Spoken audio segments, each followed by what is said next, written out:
Hello, this is Lady Cat, and you are listening to another episode of the Lady Cat podcast. Welcome, welcome, welcome, welcome. Wherever you are in the world or in your life and your day right now, I'd like to invite you to take a nice deep breath all the way into your belly and let it all go. Today I am excited to share with you a little piece of my journey, what has brought me to this moment. So I've had so much transformation recently. I can almost not find the words. And the thing that is present for me that really just keeps coming through is to share. I mean, it's kind of like the where it all began, although of course where it all began, I could almost say it at any of the moments it all began. Yeah, see, you'll get to know this about me. Words. So I'd like to talk about how human design specifically can bring us all into a place of surrender. So that would require me to start with to talk about what is surrender. I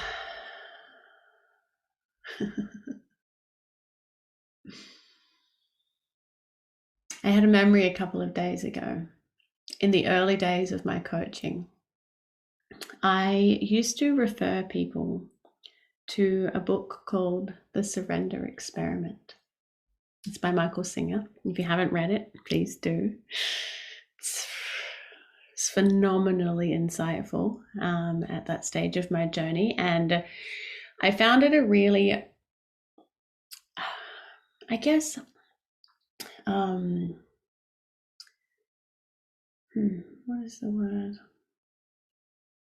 Not productive, but like efficient, maybe.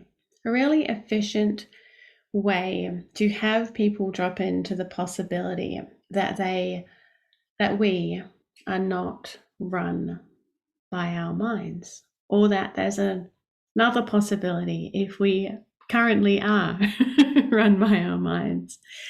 And my experience of reading it was that it absolutely wasn't my first experience of surrender, but it really,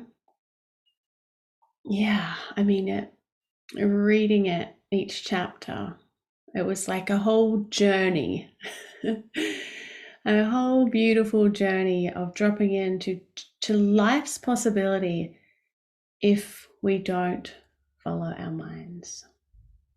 And of course, if that's totally a new concept to you, then I'm sounding kind of kooky right now.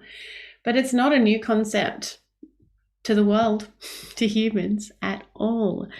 And immediately after having this remembrance of this particular journey I took reading this book, I reflected and remembered that my journey to surrender started actually, well, I could say it probably started in my early teens, where I started doing transformational work.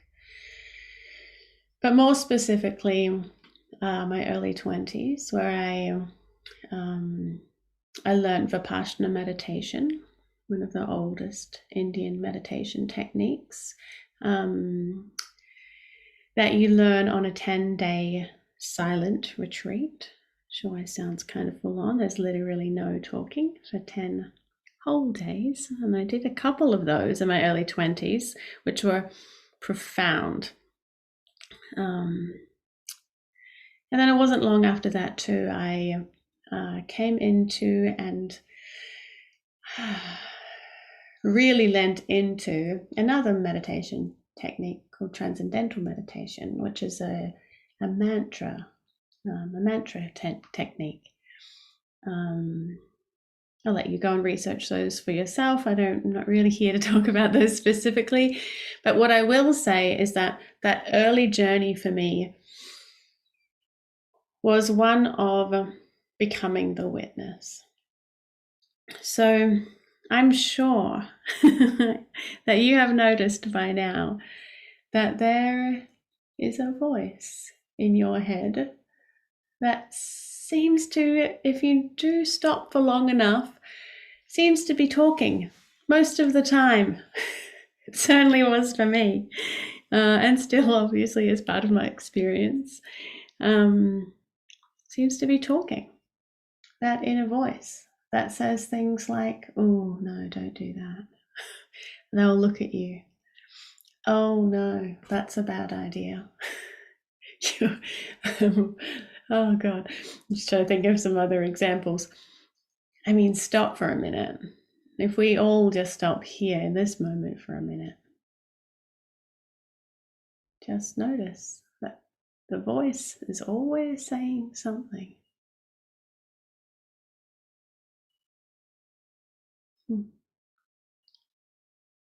And the key piece here is that if the voice is always saying something, if we are always saying something to ourselves, might be the way that we say it for right now, then who is listening?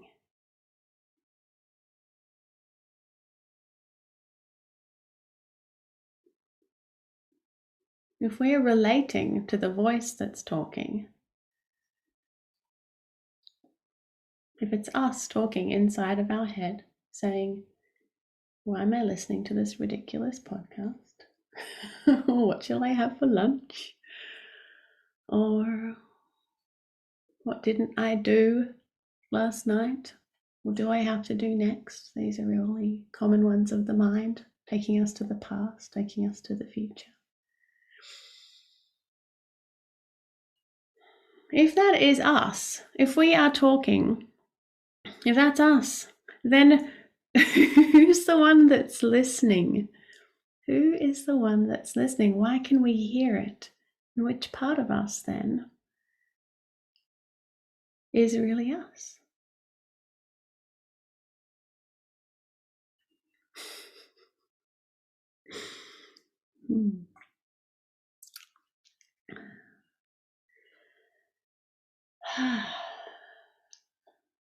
Yeah. It's a powerful question. And I invite you to ask yourself that question and sit with it, inquire.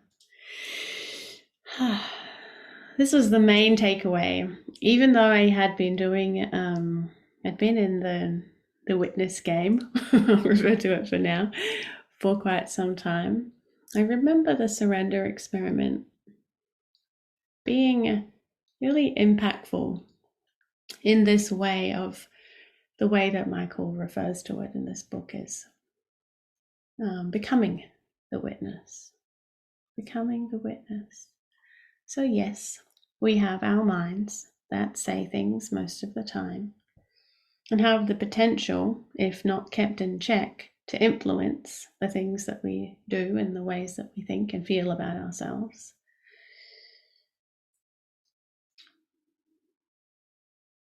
But if we are willing to notice that we are also listening, and we start to separate ourselves into these two separate mind, consciousness, or there's lots of ways that I've referred to this over the years. Witness, body. I mean, simply put, that we hear this a lot in the personal development or spiritual space. It's mind, body, mind, heart.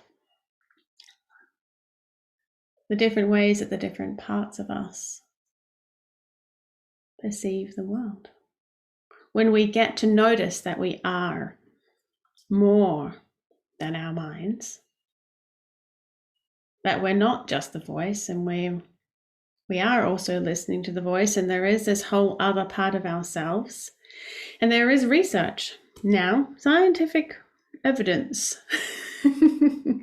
that says that our bodies, that our hearts specifically, the Heart Math Institute is responsible for research that has proven that our hearts, our bodies, have 5,000 times the intelligence of our brains.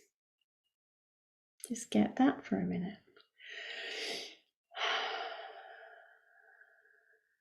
Which says something, doesn't it? It says, to me at least, why would I be listening to what my mind says? When now it has been proven that, I refer to this as body consciousness, and I'm purposefully mixing heart and body because our hearts are in our bodies. It really doesn't matter what you call it. There is another part, big part, with the capacity to drive our lives, and with so much more intelligence than what we have taught. What we have been taught is us and what we should be listening to.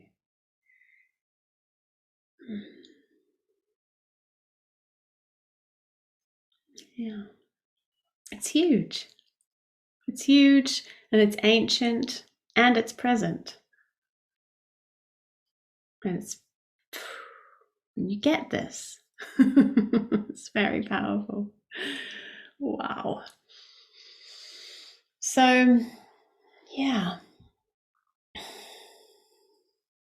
I'm just going to take a breath here for myself, because there's a whole next piece of this.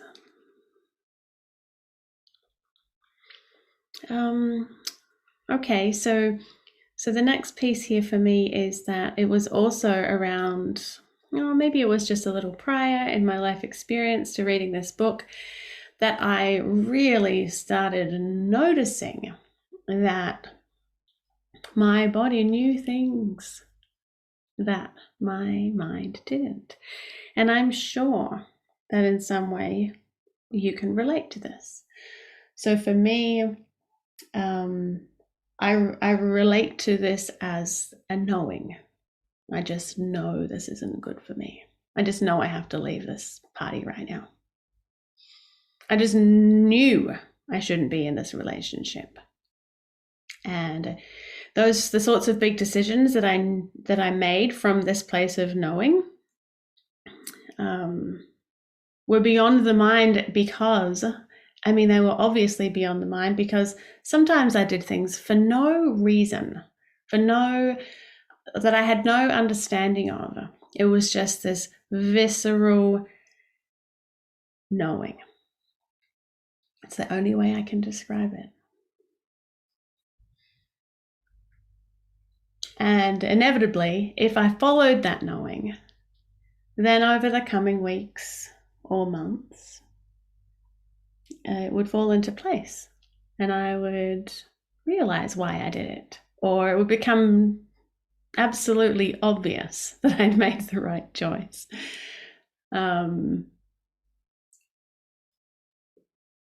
It was revealed to me every time. And it'll take some time. It was those sorts of body decisions in the beginning were confusing to me because of that conditioning we all have, that we are supposed to understand and reason. And my favorite one is making pros and cons lists, trying to think our way through. So there's that kind of knowing, and some of us have that. Not everybody has that. I really want to speak to here how, some people call this intuition, body knowing. So something that people don't talk about nearly enough, that I'm absolutely mind blown by, is that we all actually have very different intuition. Very different. So mine is a knowing, that I'm going to share some of the others. There is another one where that is a gut feeling.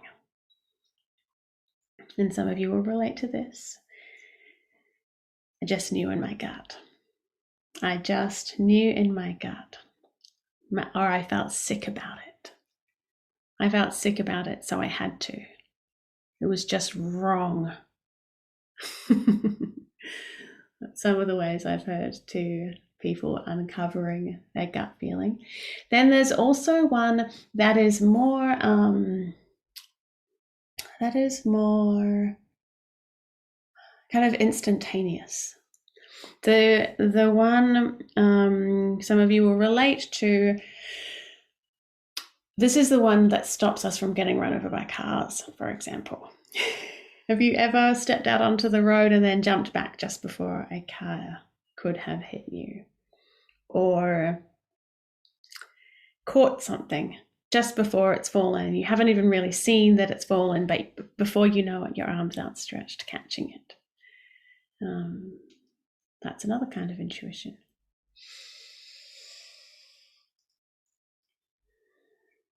So yeah, around that part of my journey, I was discovering, well, I was actually put into a couple of situations and started to really recognize that, oh, wow, when I choose my body over my reason, I was calling it at the time, things, to start with, started to become this, I don't have a choice. My body was just almost forcing me to, like it felt like my back was against the wall. And then discovering and realizing that it was the best and only possible outcome. And then so building on the trust in what my body seemed to know. So this is before I had very much information. And so then, as you can imagine, as I started diving more into meditation and now learning about this surrender experiment, learning about the body's intelligence and really learning and practicing trusting that on a new level. It's phenomenal, life-changing and eye-opening to imagine living my life. And I started experimenting with this. I mean, this is still late 20s, really starting to have it in my conscious awareness, have enough proof now, enough evidence for my mind to start to be able to take a back seat and go, oh, okay, no, right, last time we made a body decision, that fucking worked out great. So maybe we could repeat that and see what happens next. So I was experimenting with this phenomenon and it was working. And my mind told me I was crazy for even trying, of course. Thank you, mind. But it was working. Yeah.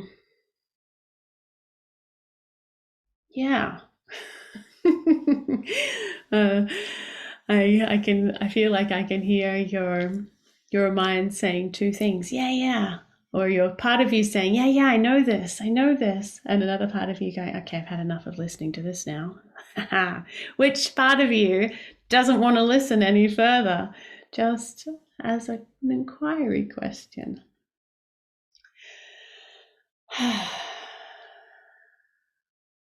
So, wow. So this is the way that I've been living my life since then. And it's been quite a number of years. I'm 40 years old now.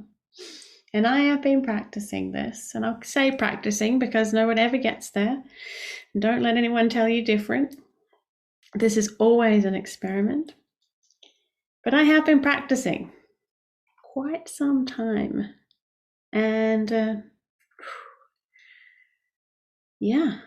I can tell now, for me, that my body knows. My body knows before something is going to happen. My body knows when it shouldn't be in a situation. My body just knows. And And sometimes, in fact, even right up until quite recently, my body has known things, and then my mind has said, no. No, we are not going to be doing that, or saying that, or behaving that way.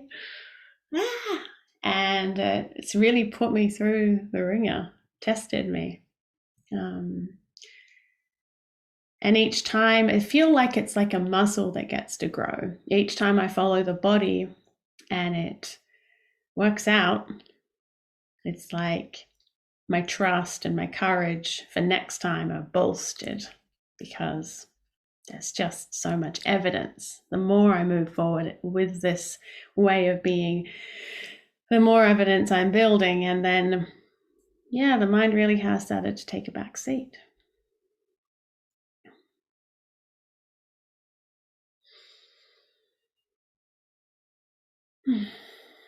And with my mind taking a back seat, then I get to relax, because I don't have to think about what I should be doing or have to be doing. Or what decision I really should make. Thinking back to the way that I would torture myself over deciding this way or that way. Oh, this way, this will happen. Oh, yeah, there's that and there's that. But on the other side, there's the possibility of... Honestly. Oh, my body did not like saying that. Oh, interesting. Okay, so I'm hoping at this point that you are grasping that there is another possibility, and maybe you've already been experiencing and experimenting with this. And my hope is that there's some recognition from a part of you that goes, yeah, oh yeah, I mean, of course. Not to say that we're all awesome at it yet, or we're completely proficient in this following the body, but yeah, I can see that it's possible. And so now, allow me to tell you that there is a logical reason, system, way of knowing exactly how to follow your specific body response. A way to learn exactly how your body wants to slipstream through the world, wants to flow with ease and grace through your life, so that you can specifically, without all the experimenting that I had to do, know how to easily make decisions, how to know which direction to go in, how to honestly, how to everything. How to everything. So I look back at my meditation and my journey through surrender. And yeah, there are lots more pieces to the puzzle in that story, but I look back on it and it honestly feels archaic to me at this point. It feels like I was navigating in the dark. I was like, okay, my body just knows. And that's all that I had. That's all that I had. Just feeling into that in this moment just feels like ridiculous, like completely flying blind into this world of body consciousness. You know, hearing intuition, hearing body consciousness, hearing heart math stuff, hearing there was all of this sometimes contradictory information, not always contradictory, but not all of it always landed with me. Like, do I believe that or not? Do I trust this feeling? Is this the feeling I should trust? Is this the knowing? Is that intuition? Practicing, noticing. Oh, if only I had a map of how my body knows, specific to me, so that when I hear someone else talking about body consciousness or about heart or about mind, I don't have to just, oh, well, I'll try on their way of seeing things, because that still leaves me in this place of experimentation, because we're not the same. None of us are at all the same in this way. So you can imagine me listening to mentor after mentor, guru after guru, spiritual teacher, like all the information, podcasts and books, and feels so archaic. It feels like it feels like kindergarten. And now, yeah. Now it is absolutely at our fingertips. Just try and grasp this for a minute. It's still completely blowing my mind. It's completely at our fingertips to, through the human design system, to know specifically, beyond doubt, that this is how we energetically work. This is what intuition means to us. This is how to make decisions. This is the strategy to follow so that you get to live with ease and grace, flow, joy, truth. The end of self-discovery. I can't even believe I'm saying that. Feels outrageous.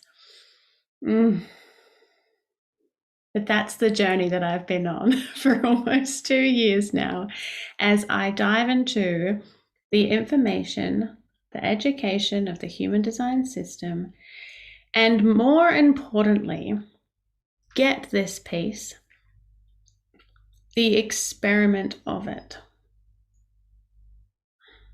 Because it would not be, I'm just watching this loop unfold. I have to say, do not believe me. Do not believe me.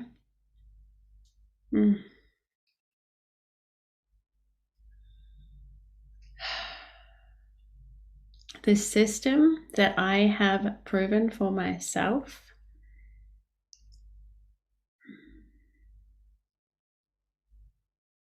yeah, I invite you to experiment with it. It really is just that simple.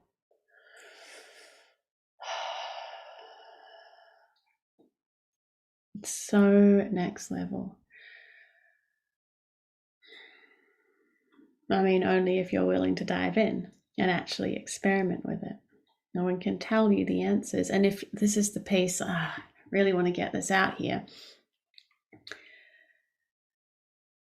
It's about your own empowerment, your truth, the way you love yourself. And so the second, what I'm grappling here in the telling you about it is that the second you are in the frequency of Kat knows, she'll give me all the answers, is the second you've already lost the game, because you've disempowered yourself on your own journey. Do not believe me. But what is on offer here for everyone is the human design system, where it can be pointed out exactly the way the energy magnetics of your body and your being, in the same way that we drive a car, and some of us have a stick shift, and some of us actually have tractors, and some of us are in a speedboat. In the very same way, we get to know ourselves, so we can find that second gear, even if it's a little clunky and crunchy to start with. Or we can figure out that the ignition's actually a touchpad and not a key.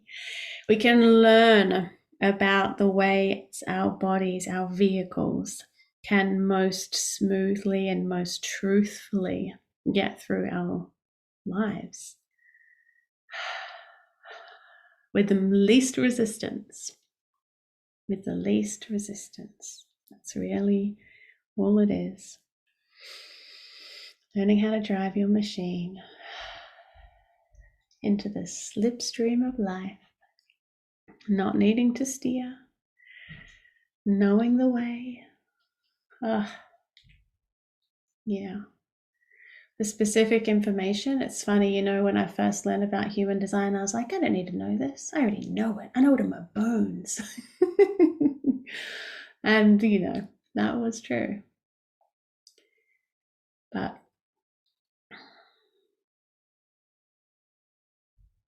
I feel like it's the cheat sheet. That's like the code has been cracked. I'm only referring to my life. This is my experiment I'm sharing. I feel like I was handed the cheat sheet on how to be at peace with everything.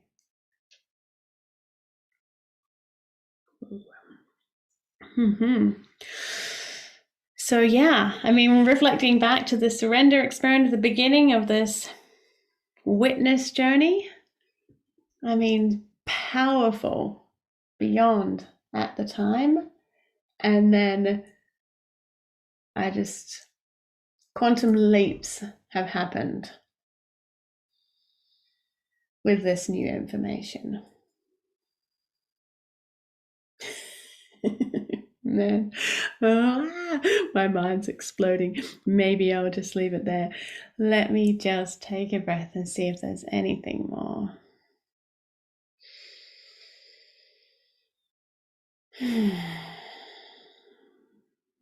Yeah, there is.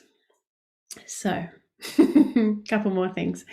One more thing is that one of the most powerful things that I have experimented with, I'm going to keep using that word, could be replaced with learnt about, but again, if you could feel into the fact that then that implies that I know and you don't, that's not true.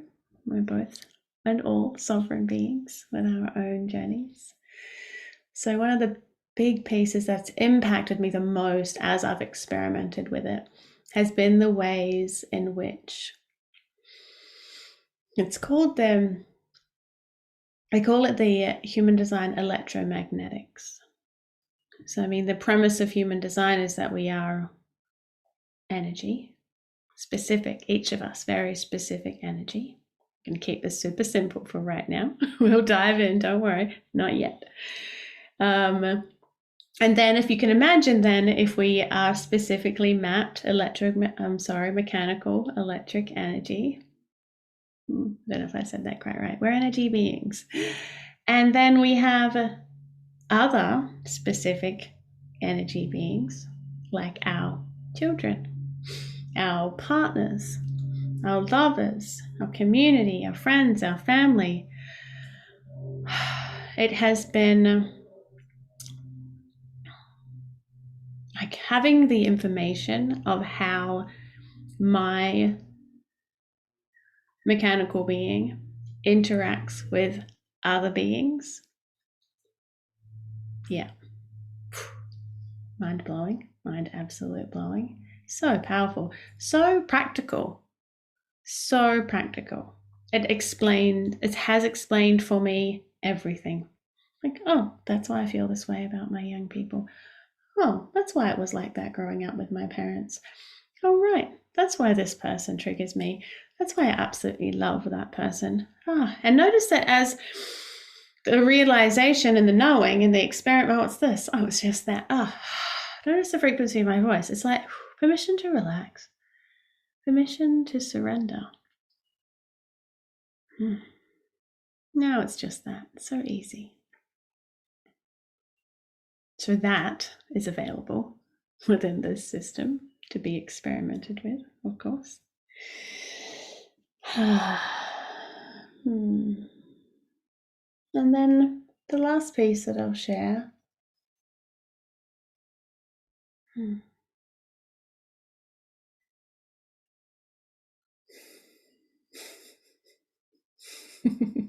don't know if it wants to be shared yet. Give me a moment.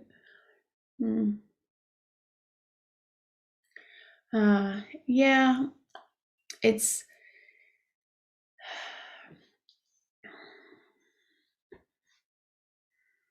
I guess really the words that are right there for me, like obviously you just receive these however you wish, is that the truth of this journey into human design and of this experiment is that it's a feeling journey.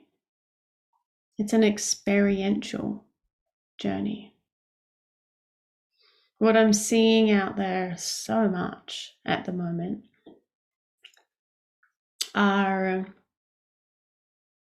is the mind, many minds, many different minds, grabbing a hold of this information and trying to use it for something. This is not something that you are adding to your being. This is a way of subtracting the things that don't serve you.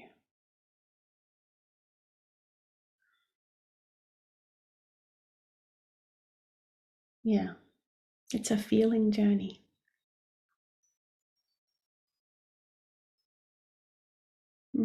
Yeah, and that feels complete. I want to thank you all if you've gotten to this point in the podcast listening. Thank you, thank you, thank you. I'm having a lot of fun sharing my journey with you, and I will continue to do so. Blessings on your journeys, and much, much love to you all. Blessings on your surrender. See you next time.